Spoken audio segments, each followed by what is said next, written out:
यात्रा सत्ता की, कुर्सी पाने की, सियासत की यात्रा होती है। कोई भी ऐसा नेता जो यह नहीं कह सकता हो कि उन्होंने कभी लाठी खाया हो, कभी संघर्ष किया हो, किसी गरीब की मदद की हो, चुनावी साल के पहले उनका कोई बिहार के संदर्भ में कोई मतलब हो, ना ऐसे ऐसे नेता देश में आ गए जो हमेशा बैक दरवाजे से देश के संविधान, लोकतंत्र के लिए खतरा रहते हैं, समाज के लिए खतरा रहते हैं। और उनकी यात्रा होती है सिर्फ सत्ता, सियासत, कुर्सी के लिए। उनकी यात्रा गरीबों के लिए नहीं होती, किसानों के लिए नहीं होती। तो बिहार में जो लोग, चाहे सत्ता वाले लोग हों, चाहे विपक्ष हो, चाहे कोई और हो, उनकी यात्रा जो है बिल्कुल इस बिहार के 14 करोड़ जनता के भावनाओं के खिलाफ है, उसकी आजादी के खिलाफ है, लोकतंत्र, बिहार की संवैधानिक और लोकतांत्रिक मूल्यों के खिलाफ है। उनकी, इन लोगों की यात्रा सिर्फ सत्ता के लिए केंद्रित है। 29 तारीख से जो हमारी यात्रा निकलेगी, देखिए उसमें एक ही बात है। आज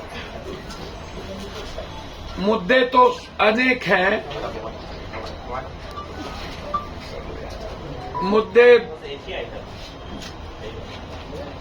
ST/SC हक को लेके भी है, EBC हक को लेके भी है, OBC हक को, अधिकार आरक्षण को लेके भी है।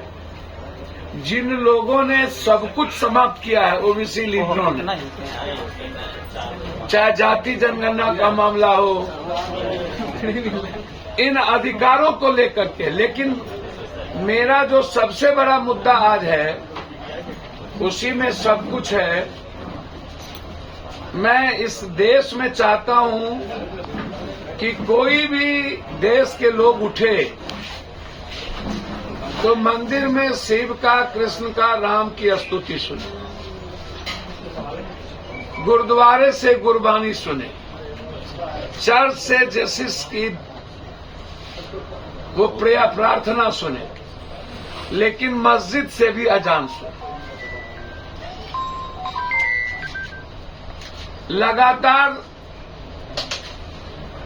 आम आदमी की आजादी पर हमला से होते होते जिस तरीके से लगातार इस हिंदुस्तान में 20 सालों के अंदर, 10 सालों के अंदर मुसलमान खाएगा, मदरसा में क्या पढ़ेगा, दलित की पढ़ाई होगी कि नहीं, जो पढ़ेंगे वो इनसे पूछेंगे मदरसा की पढ़ाई में क्या होगी, जिएंगे कैसे, खाएंगे क्या, घर बनाएंगे तो इनसे पूछेंगे, और अब मरने के बाद कब्रिस्तान में जाएंगे तो टैक्स अदानी अंबानी को देंगे, इनसे पूछेंगे। तो क्या आप जीते जी तो मारते रहे जेल में? अभी दिल्ली हाईकोर्ट ने दिल्ली के 4 दंगे में जिनका नाम इन्वॉल्व किया था, उन चारों को बरी कर दिया। तो आप तो धर्मों पर की जो स्वतंत्रता है, किसी भी धर्म, उसकी आजादी पर जो हमला है आपके, हम उसके खिलाफ। बिहार को विशेष राज्य, विशेष पैकेज दीजिए, हम आपके साथ खड़े रहेंगे। बिहार के युवाओं को आप नौकरी दीजिए, खड़े रहेंगे। अग्निवीर खत्म करिए, खड़े रहेंगे। किसानों के अधिकार की बात करिए, खड़े रहेंगे। हम सरकार के विरोधी नहीं है, लेकिन आप किसी भी धर्मों की आजादी को छीनेंगे तो हम उसके खिलाफ रहेंगे, एकदम रहेंगे। इसीलिए हमने वक्फ कब्रिस्तान अधिकार यात्रा की शुरुआत 29 तारीख से हम अररिया, 30 तारीख को किशनगंज, 31 को कटिहार, कोसी सीमांचल होते हुए पटना के गांधी मैदान है। हम वक्फ की कमेटी के सारे मेंबर से हम बात कर रहे हैं। इमारतें सरिया से लेकर इस्लामिक जितने इदारा हैं, मिल्ली काउंसिल से लेकर के सबके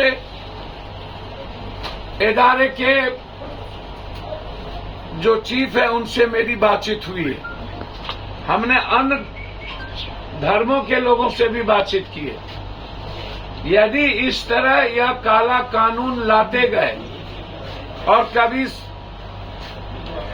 हर धर्मों की आजादी पर और लोगों के जीने की आजादी पर ये हमला करते रहे, अब मरने के बाद भी कब्रिस्तान में जाने के लिए सोचना पड़े मुसलमानों को या किसी को, टैक्स अदानी अंबानी को दे और सारी जमीन अदानी अंबानी को दे दिया जाए, तो ये जो सारी जमीनें अदानी अंबानी को दे दिया जाए, इसके हम खिलाफ हैं।